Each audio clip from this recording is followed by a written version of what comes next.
25절 26절을 다시 한번 읽어드리겠습니다. 예수께서 이르시되 나는 부활이요 생명이니 나를 믿는 자는 죽어도 살겠고 무릇 살아서 나를 믿는 자는 영원히 죽지 아니하리니 이것을 내가 믿느냐. 아멘. 부활은 기독교의 꽃입니다. 기독교의 핵심이 부활입니다. 만약에 예수님 믿는 믿음에 부활이 없다면 너무나도 허망합니다. 아무런 믿음의 의미가 없어요. 부활이 없는 믿음의 모든 행위는 다 종교적인 행사에 지나지 않는 거예요. 종교적인 행사는 다른 곳에도 많이 있어요. 얼마나 화려한 예식, 화려한 행위가 다른 종교에 많은지 몰라요. 그러나 예수님을 믿는 믿음의 일은요, 부활이 있기 때문에 그 모든 것들이 다 헛되지 아니하고 다 가치가 있고 큰 의미가 있는 것이에요. 오늘 우리가 읽은 이 11장을 너무나 길기 때문에 다 읽지 아니하고 앞에 부분은 제가 읽지 않았어요. 앞에 부분은 어떤 내용이 있는가 하면 마르다, 마리아 두 자매가 있었는데 그 오라버니가 나사로라는 사람이 있었어요. 그런데 이 나사로가 그만 병이 들었어요. 병이 들어서 죽어가는 것을 보고 마르다, 마리아 두 자매가 사람을 보내서 예수님께 도움을 요청했어요. 예수님, 내 오라버니 지금 나사로가 죽어가고 있습니다. 병 들었습니다. 오셔서 고쳐주세요. 사람을 보냈거든요. 사람을 보냈더니 예수님께서 그 말을 듣고서 무슨 말씀을 하시느냐 하면 그 병은 죽을 병이 아니다. 나사로가 지금 병 들어있는데 그 병은 죽을 병이 아니라는 거예요. 그러시면서 하시는 말씀이 뭐냐면 하나님의 영광을 위하며, 하나님의 영광, 하나님이 하신 일을 나타내서 하나님이 얼마나 위대한 분이신가, 얼마나 능력의 하나님이신가를 보여주시겠다 하는 그런 뜻이에요. 그래서 병 들었으니 오셔서 좀 도와주세요 했는데 가지 않으시는 거예요. 그리고 이틀을 더 머무시는 거예요. 그런 다음에 이제 가자 그러시는 거예요. 이틀을 더 머무신 후에. 그랬더니 이제 가는데 소문이 왔어요. 예수님 벌써 아시는 거예요. 뭐라고 하느냐? 11절에 보니까 우리 친구 나사로가 잠들었도다. 그러나 내가 깨우러 가노라. 예수님이 나사로가 죽었다는 사실을 이미 알고 계시는 거예요. 병들었다는 것도 아시고 병들어서 죽었다는 것도 아시는 이틀을 더 머무시는 거예요. 이게 뒤에 나오긴 하거든요. 왜 그러시느냐? 확실히 죽은 나사로를 살리시기 위해서 죽을 때까지 기다리시는 거예요. 근데 왜 그러면 죽을 병이 아니라고 말씀하셨느냐? 죽은 다음에 나사로를 살리시기 위해서 하신 말씀인 거예요. 자, 이제 나사로의 집으로 가시는 거예요. 와서 보니 나사로가 이미 죽었어요. 17절에 보니까 예수께서 와서 보시니 나사로가 무덤에 있은지 이미 나흘이라. 하루, 이틀, 사흘, 나흘, 4일이나 되었어요. 자, 그때 예수님이 나사로의 집에 들어갔는데 많은 유대인들이 나사로의 죽음을 위로하기 위해서 그 집으로 모였어요. 그래서 마르다와 마리아를 위로해 주는 거예요. 그리고 마르다는 예수께서 오신다는 말씀을 듣고 맞이하기 위해서 나갔고, 마리아는 집에서 예수님 오시길 기다리고 있는 거예요.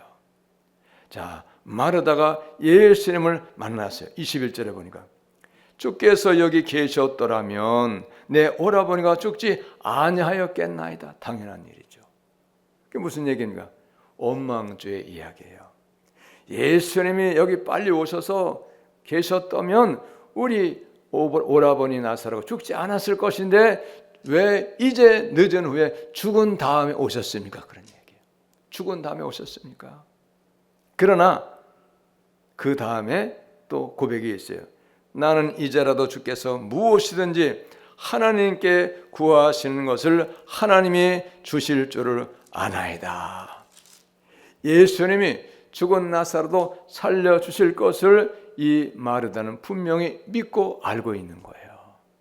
그때 예수님께서 답하십니다. 예수께서 이르시되 내 오라비가 다시 살아나리라. 할렐루야. 오라비가 다시 살아나리라. 내가 살려주겠다. 그런 말씀이에요. 그랬더니 마르다가 이르되 마지막 날 부활 때는 다시 살아날 줄을 내가 아나이다. 예수께서 이르시되 나는 부활이요 생명이니 나를 믿는 자는 죽어도 살겠고 무릇 살아서 나를 믿는 자는 영원히 죽지 아니하리니 이것을 내가 믿느냐. 예수님이 부활이라는 거예요. 그래서 예수님이 부활이신 증거를 친히 증거하신 것이 예수님이 죽은 후에 다시 살아나신 것이 예수님이 부활이심을 증명하신 거예요. 생명이니 예수가 생명이에요. 예수가 생명이기 때문에 생명 대신 예수께 붙어야 우리도 예수님을 믿음으로 생명을 얻는 거예요. 믿는 것뿐만이 아니고 예수님께 붙어 있어야 예수가 생명이기 때문에 우리도 생명을 얻는 거예요. 육신의 생명도 얻을 수 있고 영적 생명도 예수님 붙잡아야, 생명 대신 예수 믿고 붙잡아야 우리도 생명 얻는 거예요. 믿으시기 바랍니다. 예수께서 이르시되 나는 부활이요 생명이니 나를 믿는 자는 죽어도 살겠고 무릇 살아서 나를 믿는 자는 영원히 죽지 아니하리니 이것을 내가 믿느냐. 죽은 사람은 다시 살겠고 언제 사느냐? 예수님이 다시 오실 그날에, 재림하시는 그날에 예수님 안에서 죽은 모든 사람은 다시 부활을 얻는 거예요. 다시 사는 거예요. 다시 사는 거예요. 이게 예수를 믿는 거예요. 그리고 무릇 살아서 나를 믿는 자는 죽지 않고 영원히 살게 되는 것을 믿느냐, 이렇게 했어요. 예수님이 다시 오시는데, 예수님 오시기 전에 죽어서 잠자던 사람들, 그 사람들은 예수님이 다시 오실 때 다시 살게 되고 부활의 몸을 얻게 되고, 그때까지 예수님 다시 오실 때까지 아직 죽지 아니하고 살아있는 사람들은, 예수 안에서 살아있는 사람들은 들림을 받는 거예요. 들림. 살아서 새하늘 새 땅을 들어가는 놀라운 역사가 일어나게 되는 거죠. 그거를 믿는다고 하면서 거짓말로 하는 사람들이 바로 신천지예요. 신천지라는 것이 바로 새하늘 새 땅이다, 그런 얘기예요. 근데 그 사람들은 자기만 들어간다는 거예요. 14만 4천 명만 신천신지 새하늘 새 땅을 들어갈 수 있다, 그러는 거예요. 그래서 14만 4천 명이 다 차가는데 얼마 안 남았으니까 빨리 우리 같이 믿읍시다. 그래가지고 사기쳐가지고 꼬여가지고 나쁜 짓 하는 거예요, 그 사람들이. 그게 신천지예요. 14만 4천 명 딱 숫자가 차면 예수님 오신다는 거예요. 그 이후에는 14만 4천 명 꽉 찼으니까 못 받아준다. 그러지 않아요. 예수님 그러지 않아요. 사기꾼들이기 때문에 그런 거죠. 왜? 그렇게 사기쳐가지고 자기들 따르게 해가지고 자기 이용해 먹는 거예요. 여러분, 예수님을 믿으나 예수님을 믿지 않으나 모든 사람은 한 번은 다 죽는다는 것을 히브리서 9장 27절에서 분명하게 말씀하고 있어요. 하나님이 정하신 거예요. 여러분, 모든 사람이 다 죽는 거 부인할 사람 누가 있어요? 아무도 없어요. 다 죽는 거예요. 그런데 이것은 하나님의 정하신 것이에요. 사람이 정한 것이 아니에요. 사람이 정했다고 하면 죽고 싶은 사람 있어요? 없잖아요. 안 죽죠. 사람이 정했다고. 난 안 죽을 거야. 하나님이 정하셨기 때문에 누구도 가고 싶지 아니하지만은 죽음을 가고 싶지 않으면 가야 되는 거예요. 죽음으로 가는 거예요. 그런데 그 다음이 중요해요. 한 번 죽는 것은 사람에게 정해진 것이요, 그 다음에 심판이 있으리니 해서 심판이 무엇이냐? 두 가지가 있어요. 예수 믿는 사람들에게는 상급의 심판이 있어요. 상을 받는 거예요. 잘 믿어가지고 선한 일을 많이 하고 좋은 일을 많이 해서 상을 받게 되는 거, 그걸 심판하는 거예요. 상 받는 심판. 그 다음에 예수님을 믿었느냐 안 믿었느냐 했을 때 믿지 아니하는 사람들에게 임하는 심판은 하나님의 나라를 못 가는 심판, 지옥의 심판을 당하는 거예요. 두 가지가 있는 거예요. 그래서 요한계시록 14장 13절은 이런 말씀이 있어요. 주 안에서 죽는 자들은 복이 있도다. 예수님 믿어가지고 예수 안에 죽는 자들은 복이 있다는 거예요. 왜? 다시 사니까. 다시 사는 은혜가 있으니까. 다시 사는 부활의 영광이 있기 때문에 예수 안에서 죽은 자는 복이 있다는 거예요. 예수 안에서 죽은 게 복이 또 되는 이유는 또 왜 그렇습니까? 우리가 세상을 사노라 보면 좋은 일만 있는 게 아니잖아요. 고통당하는 일이 있어요. 어려움이 있어요. 얼마나 많은 수고와 고난과 땀과 고통이 있습니까? 그런데 죽음은 그 모든 거 다 끝나는 거예요. 가난의 고통도 끝나고 질병의 고통도 끝나고 온갖 세상에 당하는 환난과 고통과 슬픔과 절망이 죽음으로서 다 해결되는 거예요. 할렐루야. 그리고 나서 예수님 다시 오시면, 그러면 우리는 부활의 몸을 입는 거예요. 그러므로 여러분, 우리는 죽음을 두려워할 필요가 없어요. 예수 안에 죽는 자는 복이 있다 했으니까 예수 안에 죽는 것이 우리가 복이 됨을 믿고, 우리는 어찌하였더니 예수 안에서 신앙생활을 잘 하시는 우리가 다 되시기를 예수님의 이름으로 여러분 축복합니다. 할렐루야. 자, 여러분, 예수 안에서 죽은 자들이 언제 부활하느냐? 부활의 때가 있어요. 지금이 아니에요. 예수님이 다시 오시는 그날에 예수 안에서 죽은 자들이 부활을 얻는 거예요. 그분이 우리를 다시 살려주시는 거예요. 예수님 다시 오실 때. 예수님이 2026년 전에 이 땅에 오셔가지고, 26년이 바로 그거예요. 예수님이 태어나신 그 이후가 2026년 이렇게 하는 거예요. AD. 네? 그리고 다시 예수님 오시는데 그건 언제인가는 알 수 없지만 곧 오신다고 그러는 거예요. 마지막이 되었다는, 마지막 중에서도 또 마지막이라는 거 지금이. 모든 사람들이 이제 예수님 오실 날이 얼마 안 남았다는 거예요. 왜? 성경에서 말씀하고 계신 마지막 날 예수님이 다시 오기 전에 벌어질 일들을 말씀해 놓으셨는데 지금 그런 일들이 막 벌어지는 거예요. 그런데 그 예수님 다시 오실 때, 그때에 우리도 예수님 오실 때 다시 부활의 몸을 얻는 거예요. 할렐루야. 부활의 몸. 얼마나 감사합니까? 예수님 안에 죽은 자는 죽음으로서 끝나는 게 아니에요.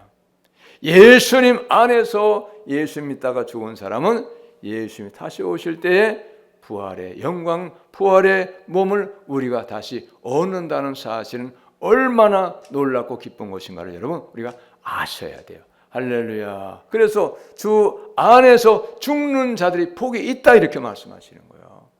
그게 중요한 건 뭐냐? 내가 주 안에 있느냐 주 바깥에 있느냐, 이게 중요한 거예요. 그러므로 여러분, 우리는 주 안에 있어서 복이 있는 우리 모두가 다 되시기를 예수님의 이름으로 여러분 축복합니다. 할렐루야. 그리고 예수 안에서 죽음에 있는 사람들은 다시 부활을 얻고, 그 다음에 그때까지 살아있는 사람은 어떻게 되느냐? 들림 받는 거예요. 들림. 살아있는 채로 신천신지 새하늘 새 땅으로 올라가는 거예요. 들림 받. 에녹이 들림 받았잖아요. 에녹이 살아서 하나님 나라를 갔잖아요. 엘리야도 살아서 하나님 나라를 갔어요. 불말과 불병거를 타고 엘리야는 죽지 않았어요. 살아서 하나님 나라를 하나님이 불망울과 불병거를 보내가지고 살아있는 엘리야를 데리고 가셨어요. 하나님 곁으로. 할렐루야. 이것이 예수님을 믿는 거예요, 여러분. 얼마나 감사합니까? 예수 믿는 사람은 죽음으로서 끝나는 것이 아니에요.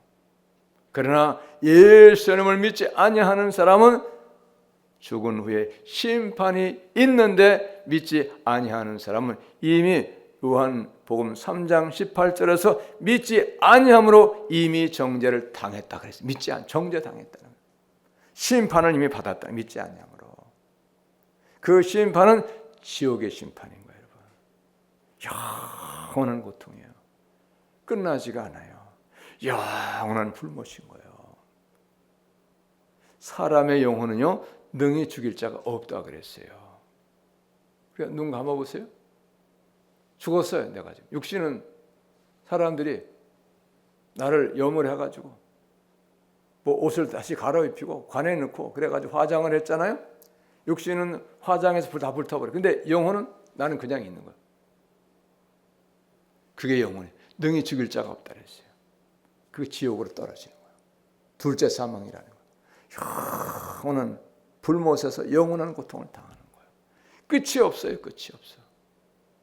그러나 부활의 몸도 한번 시작하기만 하면 끝이 없다는 거예요, 여러분. 그래서 고린도전서 15장 42절로부터 44절에 부활의 몸이 어떤 상태인가를 자세하게 말씀하고 계세요. 부활의 몸이 어떤 상태인가 여러분 잘 들어보시기 바랍니다. 죽은 자의 부활도 그와 같으니 썩을 것으로 심고 썩지 아니할 것으로 다시 살아나며. 우리는 육신이 언젠간 죽으면 썩어요. 요즘에는 썩지도 않게 다 화장해가지고 가스불로 다 태워버려요. 가스불. 여기 가스불 안 태울 분 몇 분 계신지 모르겠는데 저도 가스불에 태울 것 같은데 죽으면 다 가스에 태워버리는 거야. 가스. 그래가지고 항아리만 한 데다가 뼈 몇 가지 추려가지고 넣고 낙골당에 다 갖다 놓는 거야. 그리고 거기 관 있던 불태운 그 재는요 날려버려요. 다 안 담아져요. 공중으로 연기가 돼 휙 다 날아가 버려요. 완전히 태워버려가지고. 그런데 영혼은 그때도 안 죽어요. 영혼은 살아있는 거예요. 그래서 하나님 품에 안겨서 잠잘 사람은 잠자고 안 믿는 사람은 지옥 심판받아가 영원한 지옥의 고통, 영원한 고통을 당하는 거예요. 그게 썩을 몸이에요. 지금 우린 썩을 몸이에요. 그런데 썩을 몸인데 예수님 오실 때 다시 입을 옷은 어떤 몸이냐? 썩지 아니하는 몸을 다시 영원한 몸을 입는 거예요. 썩지 않아요. 그 다음에 욕된 것으로 심고 영광스러운 것으로 다시 살아나며. 욕된 건 뭡니까? 악함이 있고 죄가 있고 허물도 있고 못된 것들이 많아요. 얼마나 못된 것이 많이 있는지 몰라요. 그런데 예수님 다시 오셔가지고 입을 몸은 그런 게 아니에요. 마치 예수님 같이 되는 거예요. 천사와 같이 되는 거예요. 악한 것도 없고 나쁜 것도 없고 죄도 없고 이기적인 것도 없고 욕심도 없고 아주 예수님 같이 허물도 없고 부족함도 없고 탓할 것이 없는 그런 아주 좋은 몸, 신령한 몸을 다시 입는 거예요. 그리고 약한 것으로 심고 강한 것으로 다시 살아나며. 지금은 언젠가는 이제 우린 다 죽잖아요. 나이 들고 병 들고 약해져 가지고 걷지도 잘 못하고 먹는 것도 못 먹고 그러다가 결국은 힘이 쫙 빠져가지고 그냥 숨이 딱 끊어지는 거예요. 호흡이 딱 끊어, 심장이 딱 멈춰버려. 그러면 이제 관에 넣어가지고 다 화장터로 가는 거예요. 아니면 땅에다 묻어버리는 거예요. 그게 약한 거예요. 근데 신령한 몸은 강한 거예요. 죽음이 없어요. 병도 없어요. 약해지는 것도 없어요. 항상 젊은 몸이에요. 할렐루야. 이런 몸을 우리가 부활의 몸을 얻는 거예요. 얼마나 감사합니까? 또 육의 몸으로 심고 신령한 몸으로 다시 살아나니 썩고 병들고 죄가 있고 약해지고 늙고 이런 몸, 그 육신의 몸이에요. 근데 신령한 몸은 그런 게 아니에요. 병도 안 들고 죽지도 않고 나쁜 짓도 안 하고 약해지지도 않고 완전하게 예수님 같이 그런 몸을 입는 게 바로 신령한 몸인 거예요. 할렐루야. 부활은 바로 그런 거예요. 얼마나 귀합니까? 얼마나 놀랍습니까, 여러분? 이 부활의 영광, 부활의 몸을 다 얻으실 수 있는 우리가 되시기를 예수님의 이름으로 축복합니다. 할렐루야. 그러므로 여러분, 우리는 이제 우리가 나이가 들어서 병들고 약해지고 힘이 빠지고 아이고 얼마 안 남았구나, 내가 언제 이렇게 되냐, 그러므로 여러분 우리가 그렇게 낙심하지 마시고 허망하다고 생각하지 마시고 내가 이제 이 세상에서 모든 삶이 끝나서 고통도 없어지고 그리고 내가 눈물도 없어지고 슬픔도 없어지고 이제 내가 죽으면 다시 예수를 모실 때 나는 신령한 몸을 얻게 되는 그날이 점점 가까이 오고 있구나. 할렐루야. 이렇게 생각하시면서 여러분 낙심하지 마시고 절망하지 마시고 슬퍼하지 마시고 감사하시면서 사실 수 있기를 예수님의 이름으로 축복합니다. 할렐루야. 감사하셔야 돼요. 부활의 몸이 우리를 기다리고 있는 거예요. 우리가 부활의 영광을 얻을 수 있기 때문에 얼마나 감사합니까? 그 부활의 영광은 예수님 안에서 죽은 자들에게 돌아가는 거예요. 예수 안에 죽은 자에게. 그러므로 여러분 우리는 마귀의 속삭임에 넘어가서 예수 안에 있다가 예수 밖으로 떨어지는 자가 아니고 세상으로 나가는 자가 아니고 우리는 어떤 아픔이 있고 어떤 유혹이 있더라도 우리는 예수 안에 있다가 죽은 자가 되어서 예수님 다시 오실 때에 우리가 영원한 몸, 신령한 몸, 우리가 부활의 몸을 다시 얻을 수 있는 우리가 다 되실 수 있기를 예수님의 이름으로 축복합니다. 할렐루야. 기도하겠습니다. 하나님 감사합니다.